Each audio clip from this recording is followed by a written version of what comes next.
Ayan na, nagkagulo na mga kababayan sa Senado. Yan ang mapapala natin mga kababayan sa paglalagay ng isang one ball. O, isang bola mga kababayan.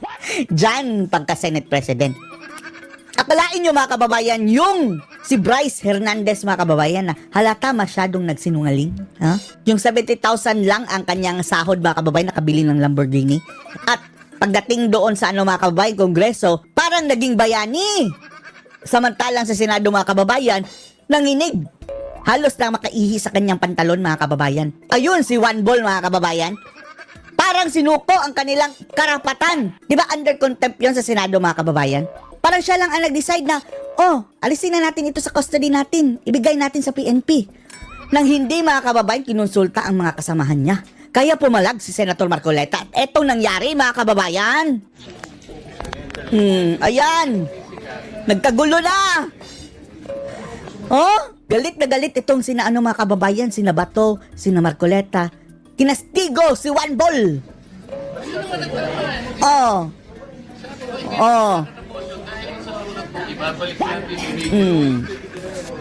Supposedly under contempt yung si Bryce Hernandez dyan sa Senado.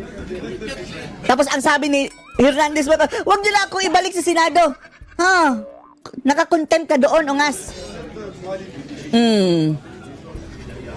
Nag-aaway na. Sige, explain pa more, One Ball.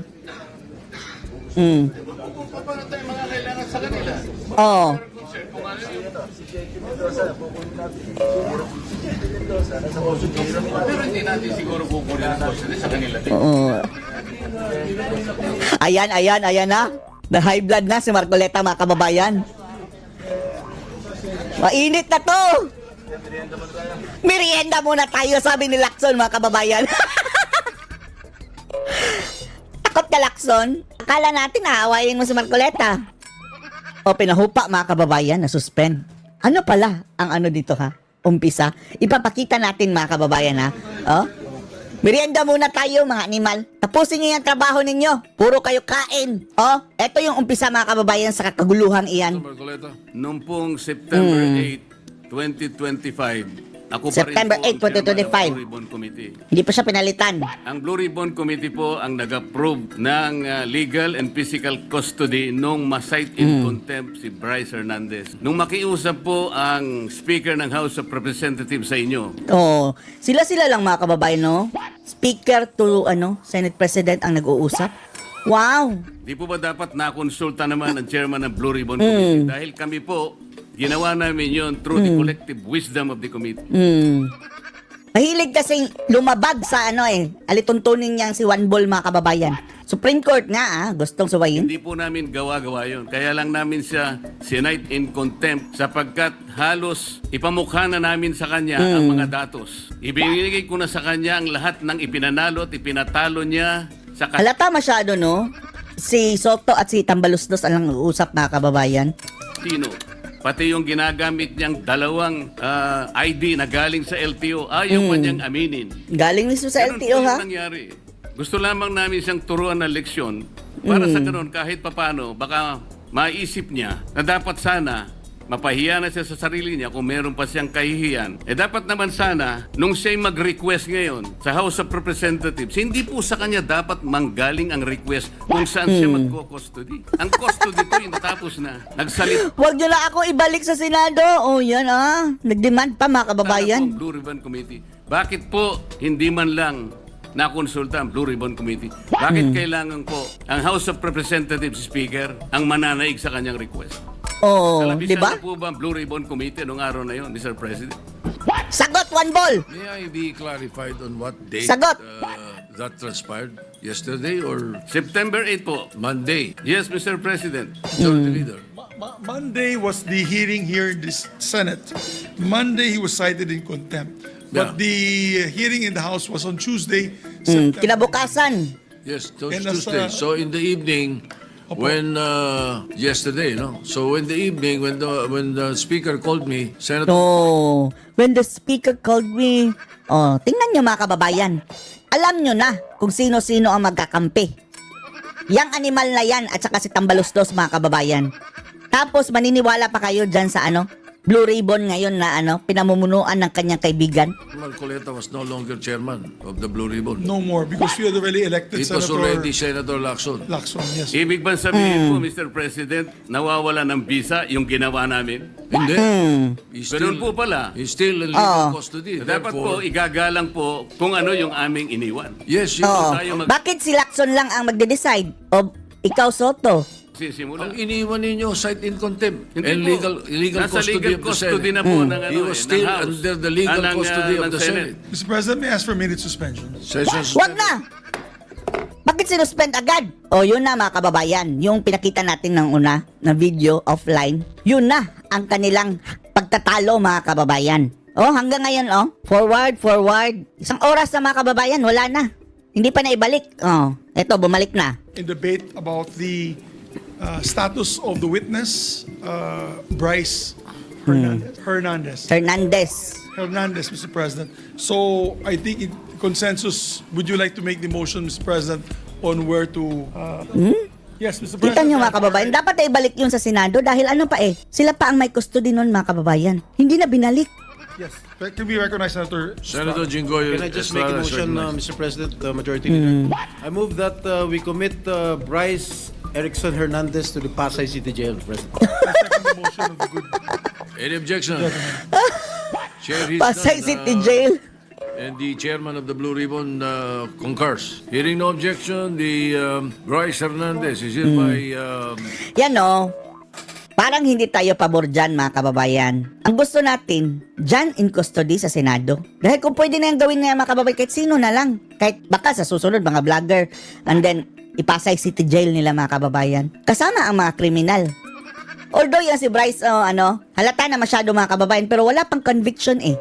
Dapat sana palitan itong sa Senado mga kababayan na Meron naman silang contempt room dyan. Dyan na lang ikulong para madali yung ma-interrogate.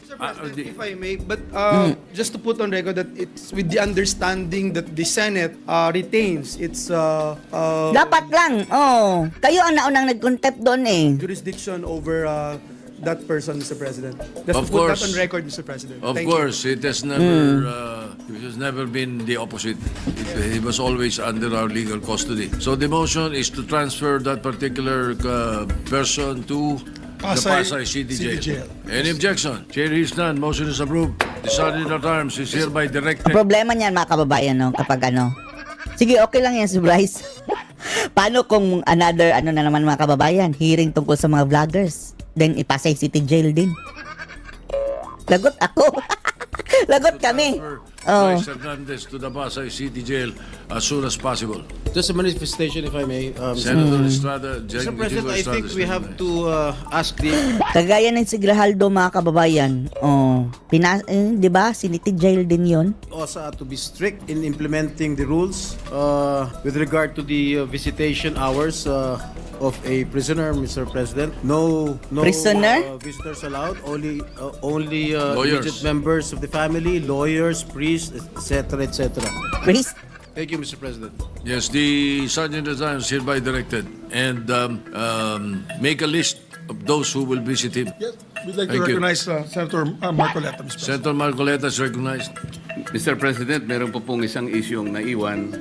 Sige. Dahil noong September 8 po, while I was still the chairman of the Blue Ribbon, napagkaisahan po ng komite dahil sa noong September 1, kung maalala po natin, as chairman, I floated the idea na para makatulong po kung merong gustong lumabas na do sa 15 na kasama sa pagdinig, makakatulong po sila ma-identify po lahat ng mga kasabwat sa mga anomalyang paglalatag ng mga proyektong pang flood control. Pinload po natin yung idea na kung gusto ninyo, ay kinakausap na po namin ng DOJ, you may be provided by provisional immunity. Of course, pag-aaralan natin kung qualified kayo. Sa nakikita naman namin, basta hindi kayo most guilty at napakarami pong ibang mga requisites doon, tinignan po natin mabuti. After 1 week, Mr. President, dalawa pong mag-asawa yung Diskaya ang naggawa po ng Dumanta na. sworn statement. Ang sabi ng pamangkin, mga kababayan, Tito Soto, si Vico Soto, sinungaling! Hindi daw totoo mga kababayan. So, hindi totoo na nadawit si speaker doon. bago po nila gawin yon, ay siniguro ko po na talagang sila ay voluntary na gagawa ng sworn statement. Kaya yung pong kanilang emissary, sinabi ko, kailangan sumulat muna sila na talagang gusto nilang magsalita at walang halong pagsisinungaling ito. Yun ang option na gusto nila at narinig nila yung aming pinopload na option na sila'y lumabas bilang isang witness, a state witness. Yun nga po ang nangyari, Mr. President, hanggang sa I sila don't think nga that they will have that ay capability. tumestigo sa komite, dala-dala at binasa nila yung kanilang sworn statement. Nang dahil po doon, Mr. President, ay gumawa kami ng sulat sa ating kalihim ng Department of Justice. At yun nga po ay September 8, 2025. Gusto ko po malaman, Mr. President, ano po yung status noon sapagkat kayo na po ang pumalit na Senate President by the time. Wag ka nang umasa dyan, nilimliman na yan. Iba na ang direksyon eh. The proposal and your intention is indeed, yes, it's laudable. We may be able to get We may, not may. Dapat we must. witnesses there, no? But that Maraming mga kababayan. Marami ng dahilan. September 8, evening of September 8, when I was informed about it, what I did was to decide that the issue be referred to the Blue Ribbon Committee, especially knowing that there will be a new composition the following day. That was quite late at night when I received the... Pinagplanuhan nila yan mga kababayan. Mr. Matagal na President, yung pinagplanuhan. Palihim. Patraidor mga kababayan, mga animal na yan. Parang ang aming pong pinag-usapan noon while I was still the chairman of the Blue Ribbon Committee, parang nawalan po ng saysay. Ang mangyayari po noon, with all due respect, baka po ma-compromise o mawala po yung integrity ng proceedings natin. The integrity of the inquiry is very, very important here. Sila po ay... Ibang direksyon nila eh. Kagaya ng Congress mga kababayan, Davao City.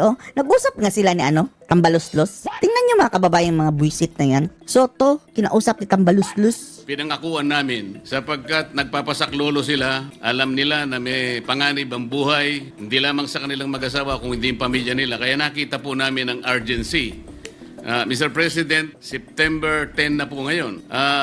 Kung sakali pong totoo na nanganganib ang buhay nila, yun pong ipinangako namin na immunity sa kanila na makakatulong po. At yun naman po ang naging courage sa kanila para lumabas into the open. Wala na yan, hindi yan pagbibigyan ni Soto dahil pamangkin niya si Vico Soto eh. Sabi ni Vico Soto, sinungaling daw ang mga Diskaya. And tell all, nakita naman po ninyo talagang initially na kapag... Hindi natin kinakampihan ang mga Diskaya mga kababayan na. Pero sila lang mga kababayan ang mayroong nilabas sa pangalan. Pati Katambaloslos mga kababayan at Zaldico lumabas sa kanilang mga bunganga. Although, hindi direkta mga kababayan, pero andun pa rin, na-implicate pa rin sila mga kababayan. Maraming mga kongresista ang nabulatlat. Yan ang dapat mga kababayan. Ang sabi nga ni Bato, malapit tadang makorner ang mga buhaya mga kababayan. Tapos, parang nanonood na tayo ng pelikula. Tapos, biglang nilipat ang channel. Hindi natin nakita kung ano na ang nangyayari sa pelikula. Nakapagsalita sila nung inaakala nilang kasangkot po, allegedly, sa mga maanumalyang paglalatag ng flood control projects. Kaya po, ang tanong ko ngayon, Ang tanong, kailangan po bang pagpasyahan ng bagong liderato ng Blue Ribbon ang isang bagay na amin na pong naaproba nung kami po ay nandun pa sa Blue Ribbon? busiro na naman. Mr. President? Majority Leader. Yes, Mr. President. May I ask for a minute suspension so that the Suspension na naman. leaders, the former leader of the Blue Ribbon and the newly elected leader of the Blue Ribbon Committee can discuss for just a few minutes this operational matter amongst themselves. May I ask for a minute suspension? Session is suspended. Eto mga kababayan, habang nakasuspend ang session, panoorin muna natin itong statement mga kababayan ni not safe si Jinggoy Estrada earlier mga kababayan. Estrada is recognized to the Sige Jinggoy, anong explanation mo? Thank you, Mr. President. Mr. Safe President, pa rin ba o not safe ka na? the title of my privileged speech is Is No One is Safe. No one is safe. Lalong-lalo ka na, hindi ka safe na pangalanan ka. Mr. President, my distinguished colleagues, Natawa mga kababayan. Magkalaban ba ito si Jinggoy at saka si JB? Parang may mga kababayan, friction sa kanila, no? Ang sabi niya, no one is safe. And then, ayun, si JB mga kababayan, tumawa. Mr. President, my distinguished colleagues. Tumawa ba yan? Rise to the Pinigilan honor ng tawa? of personal and collective privilege. Yesterday, the aftermath of the Senate Blue Ribbon hearing we held last Monday, my name was viciously, maliciously, and intentionally dragged and attacked at the Tri-Committee hearing of the House Tricom. of Representatives. My attacker was no less than the person who I moved to be cited in contempt Sa city jail. for shamelessly and repeatedly lying under oath about his role in the anomalous and ghost flood control projects in the 1st Engineering District of the Of province Bulacan. of Bulacan, where he served as Assistant District Engineer and later as OIC Assistant lang pala, no? District Engineer until he was recently sacked. Sa Mr. President, kote. at the Blue Ribbon Committee hearing, all this person did was to play innocent, feign ignorance, and to try to convince us that he was simply following orders and instructions from his boss. Wow, simply following orders. From receiving $1 billion of cash, Billions of talking to cash. contractors, signing falsified documents, all the way to gambling away millions and millions of money stolen from the public coffers at casinos. Almost 1 billion daw mga kababayan ang pinatalo, no? Yung grupo mga kababayan ng mga sugarol ng mga district engineers at saka sa DPWH. 900 million. Pinatalo lang mga kababayan. Grabe. Sabi niya, He claimed that in all of these, he was just following orders. wow. Indeed, Just following when orders. confronted and cornered with a barrage of questions from this representation and our other colleagues about his fantastic and shady lifestyle and dealings, Fantastic. he fed the committee lies and stories that taxed our credulity to the hilt and left us and the public in awful disgust. Clearly, he perjured himself and we cited him in contempt. Yan sina Alcantara mga kababayan ha, kung totoo man lang yung akusasyon laban sa kanila at saka yung si Bryce. Hindi yun pwedeng state witness ha, dahil sa tingin natin isa yun sa mga most guilty mga kababayan. Sila ang DPWH eh. Bukod bunsod sa aking motion, ipinakulong natin siya.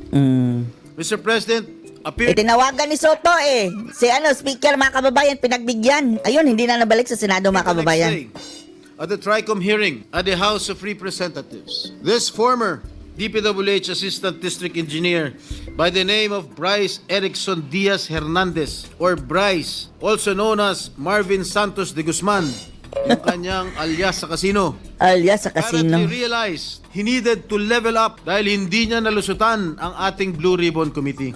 Hindi pa sapat ang pagsisinungaling niya para pagtakpan at maisalba niya ang kanyang sarili. Pero Jinggoy, open your books na lang. Buksan mo kung wala ka talagang kasalanan ha. Yung mga transaksyon nyo, mga proyekto nyo, i-open mo para malinis yung pangalan mo. Do it in action na lang, Jinggoy, sa halip na sabihin mong, wala yan, o ganyan. Mas mabuti mga kababayan, ipakita niya mismo sa publiko na wala siyang kasalanan. Yung, madali lang naman yan mga kababayan, tinukoy yung mga proyektong, sinasabing kinupitan niya. Ipa-audit mo. So while he was in detention here at the Senate, sabi niya, nakapag-isip po ako at nagdesisyon na maglabas ng ilang nalalaman ko sa flood control project. Yun pala, si Jinggoy pala yun. At si Villanueva. Tama po, sabi niya, tama po. Ang imposible lang mga kababayan, no? Si Jinggoy lang at si Villanueva ang iyong naalala. After all that, kadami-daming pera mga kababayan. Paano yung mga kongresista na primary suspect? Si Senator Lacson na mga engineers ng DPWH ay tila naging legman o bagman na lang. Kung tatanungin niyo po ako kung sino o kanino kami naging bagman, sasagutin ko na po ngayon. Nakapag-isip? May naniniwala ba dito? Samantalong ayon nga sa To be honest, ang sabi niya, impormasyon ni Senator Lacson, habang naghihiring ang Blue Ribbon noong September 1, nasa casino siya at nagsusugal. wow, And then, lo and behold, during the Tricom si Virus, he then magkamukha na sila, no? proceeded to take off from that remark Ni Lacson? jokingly addressed to me by Senator Marcoleta when Mr. Diskaya said that there were no senators involved. Ang sabi ni Senator Marcoleta, safe ka na. Say, Nagalit ka nga, di ba? Mr. Hernandez said, I dissent ya. sabi ni Senator Marcoleta kahapon, ligtas ka na. Hindi po ito totoo. Si Senator Jinggoy Ejercito Estrada, Senator Joel Villanueva, Yusek Robert Bernardo at D.E. Alcantara. Si Sen Jinggoy po ay nagbaba ng 355 million. Yun ang traidor mga kababayan. Si Camille. Ay, nako, traidor. Ngayon 2025 sa mga ilang projects sa Bulacan at ang sabi po ng boss ko dito ay 30% ang commitment dito. Mr. President, this is a blatant lie. Buhay sa Isang malaking kasinungalingan. I wish I did not have to borrow your time in this privileged hour to Ibaro mo na. demonstrate how crooked my accuser is. I know most of you have probably witnessed the proceedings in the investigations conducted by both houses of Congress where he has so far appeared. But I beg your indulgence in defense of my name, which Mr. Hernandez conveniently dragged to take the heat off him and his cable. A desperate Cable Cabal. attempt to divert attention away from the real issue, his own involvement in ghost projects and questionable dealings. Batay sa aking mga nakalap na sinumpaang salaysay ng ilan sa mga kawani ng DPWH at mga kasamahan ni Mr. Hernandez, malinaw na sangkot siya sa mga ghost projects sa Bulacan. Pinatotohanan nito ng hindi lamang isa, kundi 3 opisyal na nagsabing siya at si RJ Dumasig, Project Engineer 1 ng Bulacan, 1st District Engineering Office, ay kapwa kasangkot sa mga proyektong ito. Pinatotohanan din ito ni na John Michael Ramos, dating OIC ng Construction Section ng Bulacan, 1st District Engineering Office, Ernesto Galang, Hepe ng Planning and Design Section ng Parehong Distrito, at Norberto De Leon Santos, Hepe ng Quality Assurance Section. Lahat sila ay nagbigay ng sinumpaan salaysay na nagdidiin Bryce Erickson Hernandez. Ang dalawang ito ay kabilang sa tiniguruan ni Senator Lacson na BGC Boys o Bulacan Group of Contractors. Mga suki sa kasino. Si BGC. Bryce, also known as Marvin Santos de Guzman, ay nakapaglustay na abot ng 435 million. Wow. Nakapag-launder ng perang humigit sa 1 bilyong piso. My goodness. Samantalang si RJ, Bulacan pa lang yan mga kababayan ha. How much more all over the Philippines mga kababayan. Grabe no? Isip-isip natin mga kababayan. Baka gawin natin yung ginawa sa Nepal at saka sa mga kababayan. Indonesia. Pero wag tayong manira ng mga private establishment. Ito lang mga wag na lang. Wala tayong sisirain baka ha. Delikado mga alias kababayan. Sandro Never Bernardo mind. ay umabot naman sa 16.9 Delikado. billion ang Delikado natalo tayo dyan. sa kasino. Ginoong Pangulo, malinaw ang paglalahad ng ating kasamang senador na ang kanilang mga gawain ay Traitor. hiwatig na sila'y sangkot sa paglilinis o paglalaba ng mga nakulimbat nilang pondo ng bayan. Paglalaba, laundering mga kababayan. Sa aking pagtatanong nitong nakarang Lunes, Hoy Cayetano, ang likot mo. Umupo ka. Sa pagdinig Kanina ng pa yun si Blue Cayetano Ribbon mga kababayan, no? sa General Manager ng Sims Construction Trading na si Ginang Sally Santos, inamin niya na naghatid siya ng kabuwang 1 bilyong piso Wow, grabe. mula taong 2022 hanggang taong 2025 sa DPWH at Panahon ni inaabot Marcos. yun kay Mr. Bryce Hernandez. Ayon pa kay Ginang Santos, ang halaga ng pera na kanyang dinadala na minsan ay nakalagay sa mga kahon ng noodles ay depende sa proyekto at minsan ay umabot ng 245 million pesos sa isang hatid. Ang reaksyon ni Villanueva mga kababayan, ha? At minsan ay umabot ng 245 million pesos sa isang hatid. Wow, dami. Ikaw pala yung isa sa inakusahan din mga kababayan. Kapal ng mukha mo. Kapal. Sinabi rin ni Ginang Santos na si Mr. Hernandez at DPWH Engineer JP Mendoza, Chief ng DPWH Bulacan's Construction Division, ay ginagamit ang lisensya ng Sims Construction para sa mga proyekto nila. Kaya pala Mr. ghost, no? Ito rin namang mga kontraktor, mga kababayan, nagpapagamit ng lisensya. Siguro, pabariya-bariya lang, pero millions din mga kababayan ang binabayad sa kanila. So, dawit din sila. Sila na ngayon ang isa sa mga makakasuhan, mga kababayan. Mendoza na may alias na PJ Castro Asuncion na pinangalanan din ni Senate President Pro Tem Lacson na kabilang sa BGC Boys ay may kabuang 418 million na nilustay sa iba't ibang kasino Grabe. at nakapag-launder ng perang mahigit 280 million pesos.